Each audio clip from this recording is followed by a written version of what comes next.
Hi, Ron Kozakowski here, owner of TFW, which is found on traditionalfilipinoweapons.com. Today, what I'd like to talk about is the reason why rattan is used for training weapons. It has been used for many, many centuries, actually. It represents other impact weapons, or it represents a sword. So it depends on how you hit. You got your various different, even swords that might have a fatter belly that could represent that kind of sword or an impact weapon. Or if you kind of slice when you hit, that could represent maybe a longer, thinner sword. Okay, so it depends on how you train with it. Now, what happens is by hitting rattan, a lot, what happens, anybody here that's been in Kali or Nisa Eskrima for a long time will probably know the answer to this, on how they've all seen how when it gets hit, say here a lot, say, and it starts to fray, you could actually take it and bend it, okay? The piece does not fly across the room and hit somebody in the head. Now, the reason why I say that is because some people are asking me about kamagong. Kamagong does not make for a good weapon or training weapon, especially. No wood is good for training weapons. Notice I'm specifically saying training weapons. There are some hard woods in the Philippines and Southeast Asia in general, even here in the United States, that you could use and make it into a weapon.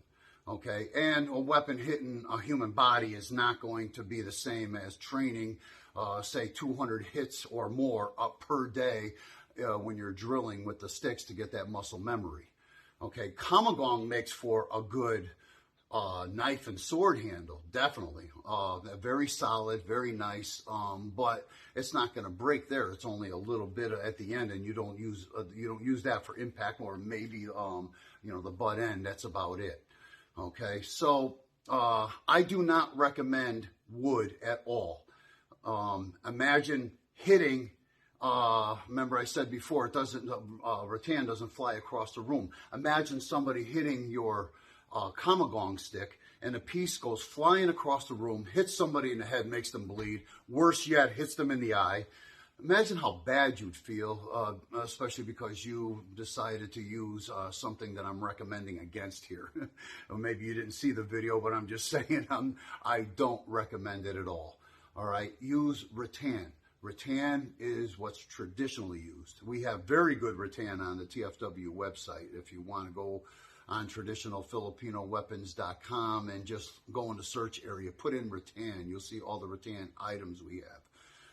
Sometimes, you'll see real thick rattan. We have the staffs there. They're like 1.25 inches to 1.5 inches thick. Okay, that makes for a good weapon. Okay, the skin is that much thicker. Okay, you'll see spear shafts in ancient time were made of thick rattan. You will not see spear shafts made of kamagong. That would break way too easy. Some ironwoods, yes, you'll see them made of some ironwoods, but they're not practicing with those. They're using them as a weapon, so they're not hitting 200 times or more a day. Okay, I hope that helps and helps you understand why we use rattan that much more. And thank you for watching.